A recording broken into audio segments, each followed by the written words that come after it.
voy a explicar los incisivos centrales superiores. El número de la película va a ser el número 2 y se va a colocar verticalmente de modo que se extienda a 3 milímetros del borde incisal. Y el paciente lo va a sostener con el dedo pulgar. Y luego el rayo se va a colocar en una angulación de 40 o 50 y se va a dirigir debajo de la punta de la nariz. Ahora voy a explicar incisivos laterales y caninos superiores. El número de la película es el número 2 y se va a colocar verticalmente que se extienda a 3 milímetros por debajo de la punta del canino.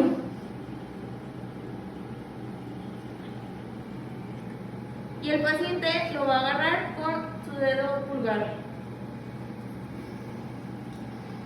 Se va a colocar el rayo que se va a dirigir al surco nasal lateral y con una angulación de 45 o de 50.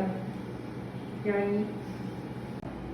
Ahora voy a explicar premolares y primera molar superior. El número de la película sigue siendo el número 2 y se va a colocar horizontalmente de modo que se extienda 3 milímetros debajo de la superficie oclusal. Y el paciente lo va a agarrar con el pulgar.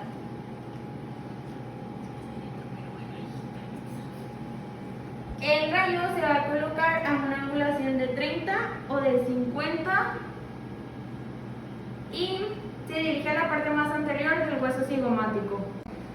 Voy a explicar la segunda y tercera molar. El número de la película sigue siendo el número 2 y se va a colocar horizontalmente que se extienda 3 milímetros debajo de las superficies oclusales del diente. Y el paciente lo va a agarrar con el pulgar o con el dedo índice, como se le facilite mejor. La angulación del rayo va a ser de 20 o de 30 y se va a dirigir a través del arco cigomático. Ahora voy a explicar los incisivos inferiores. El número de la película es el número 2 y se va a colocar verticalmente de modo que se extienda hasta 3 milímetros arriba de los bordes incisales y el paciente lo va a agarrar con el dedo índice .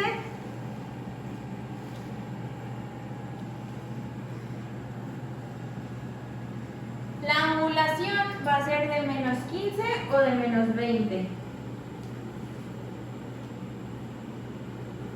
Listo. Para explicar caninos inferiores, el número de la película es el número 2 y se va a colocar verticalmente de modo que se extienda 3 milímetros arriba de la punta del canino. Y el paciente lo va a agarrar con el dedo índice .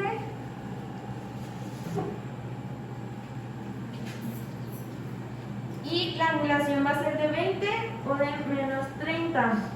El rayo se va a dirigir a la raíz del canino.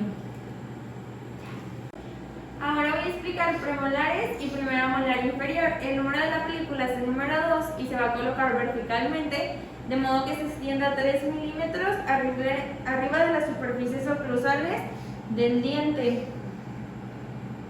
El paciente lo va a agarrar con el dedo índice .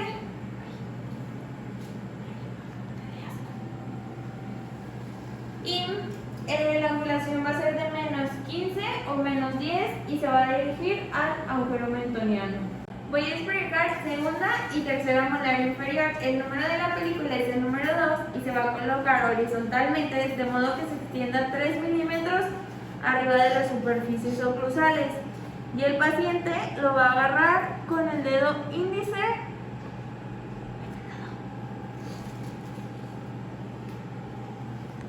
La angulación va a ser 0, menos 5 o más 5 y se va a dirigir a las raíces de los molares. Para hacer el revelado, primero que nada esto se tiene que hacer en un cuarto oscuro que contenga unos tanques de procesamiento que va a tener el revelador, el agua y el fijador. Primero vas a cerrar la puerta y anotar el nombre del paciente. Después vas a igualar la temperatura de las soluciones y revisar sus niveles. Después vas a verificar la temperatura y activar el reloj. Después vas a apagar la luz blanca y prenderla de seguridad y se va a empezar a abrir los paquetes. Primero tienes que abrir este.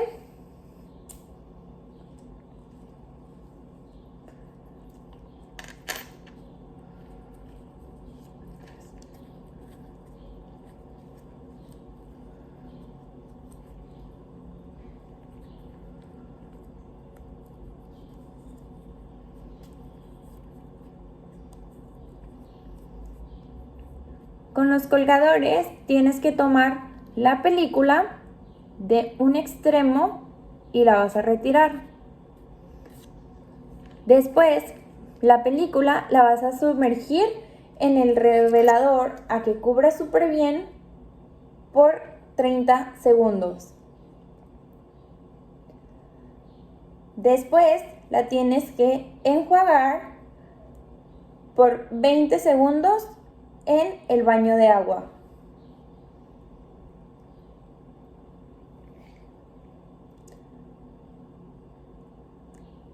Después la vas a poner en la solución fijadora por 3 o 4 minutos para la revisión en húmedo, y si la radiografía está bien, se va a dejar durante 10 minutos en el fijador. Después tienes que poner la película en el baño de agua o en corriente por 20 minutos.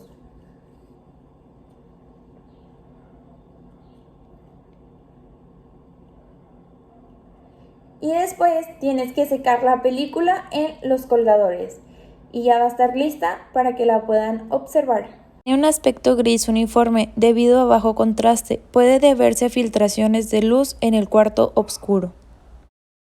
Esto ocurre cuando no se ha precipitado la calidad óptima de la plata, debido a que las soluciones de revelado está frío o diluido, o el tiempo de revelado es insuficiente. Puede variar de oscura a totalmente negra, depende del grado en que se exceda el revelado. Se produce cuando se precipita demasiada plata en la película base. Se trata de un área sin revelar de la película, cuando no se reponen las soluciones perdidas en los tanques de procesamiento. Ocurre cuando se ha eliminado toda la emulsión, sucede cuando se fija en exceso o también cuando una película se coloca en la solución fijadora antes que en el revelador. Esto sucede si las superficies de trabajo están húmedas o sucias y las películas se pueden manchar antes o después del procesamiento. Sucede cuando no han tenido la fijación adecuada, se tomarán pardas después de un tiempo y resultarán inútiles. Si se tocan y superponen durante el secado, se adherirán, suelen desprenderse de la película base en el área superpuesta. Se produce al colocar un segundo bastidor en un tanque. También puede deberse a arañazos con las uñas mientras se desenvuelven y se colocan en el bastidor. Esto ocurre si las películas no se pinzan con firmeza en los colocadores. Se pueden desprender en cualquiera de los 3 baños de procesamiento. Esto ocurre cuando el fluoruro de estaño produce marcas negras. Si en la película quedan burbujas de aire al colocarlas en las soluciones de procesamiento, los agentes químicos no podrán actuar sobre la emulsión de esta área. La electricidad estática produce múltiples estrías rectas o manchas negras. Esto pasa si el operador no toca un objeto conductor de electricidad antes de desenvolver la película. Una película con niebla o artificios extraños puede deberse a que el operador extrajo una mano del gabinete antes de entrar al procesador. Esto ocurre si no se limpian de manera periódica. En la película terminada aparecerán bandas radiolúcidas. Esto pasa si se introduce en el procesador demasiado rápido. Las soluciones de procesamiento no llegarán a la emulsión. Ok, aquí vemos una serie radiográfica y la vamos a ir acomodando por zonas. Primero tenemos los centrales superiores, es esta radiografía. Después tenemos laterales y caninos superiores, que es esta radiografía. Después tenemos premolares y primera molar superior. Después tenemos segunda y tercera molar superior, que es esta radiografía. Ahora nos vamos a pasar a mandíbula. Primero vamos a tener los incisivos inferiores. Después vamos a tener caninos inferiores, que es esta radiografía. Después vamos a tener premolares y primera molar inferior.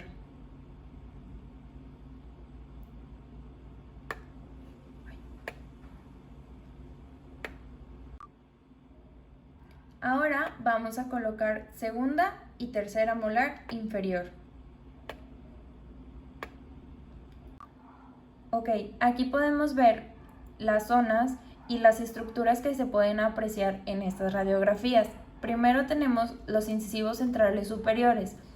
Arriba podemos ver las fosas nasales, que es de forma radiolúcida, la sutura palatina, que también es radiolúcida, el agujero palatino anterior, la cresta alveolar, que es radiopaca, y el piso de cavidad nasal, que también es radiopaco.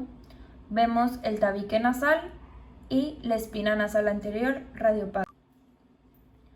Ok, ahora tenemos lateral y canino superior. Algo muy característico de esta zona es que se ve la Y invertida en radiopaca. Después tenemos el tabique óseo. Después tenemos el seno maxilar radiolúcido. Aquí es donde se ve mejor. Tenemos el piso del seno maxilar. También lo podemos apreciar radiopaco. Tenemos las fosas nasales y el piso de cavidad nasal. Nos pasamos a premolares y primera molar superior. Algo también muy característico de esta zona es que se ve la U del malar en forma radiopaca. Después tenemos el piso del seno maxilar radiopaco y tenemos el seno maxilar radiolúcido. Después nos pasamos a segunda y tercera molar superior. Aquí también vemos la U del malar radiopaca, el piso del seno maxilar radiopaco y el seno maxilar radiolúcido. Algo de esta zona es que se ve el arco cigomático radiopaco y la apófisis coronoides radiopaca. Ahora vamos a pasar a maxilar inferior. Tenemos los incisivos centrales inferiores. Aquí podemos observar el agujero lingual radiolúcido, el borde alveolar radiopaco y la apófisis geni radiopaca. Aquí vemos el canino inferior y en este se ve el agujero mentoniano radiolúcido. Después tenemos premolares y primera molar inferior. Aquí también vemos el agujero mentoniano radiolúcido. Ahora pasamos a segunda y tercera molar inferior. Algo particular de esta zona es que se ve la línea oblicua externa y la línea oblicua interna y ambas se ven radiopacas. Vemos el borde inferior de la mandíbula y la fosa mandibular radiolúcida.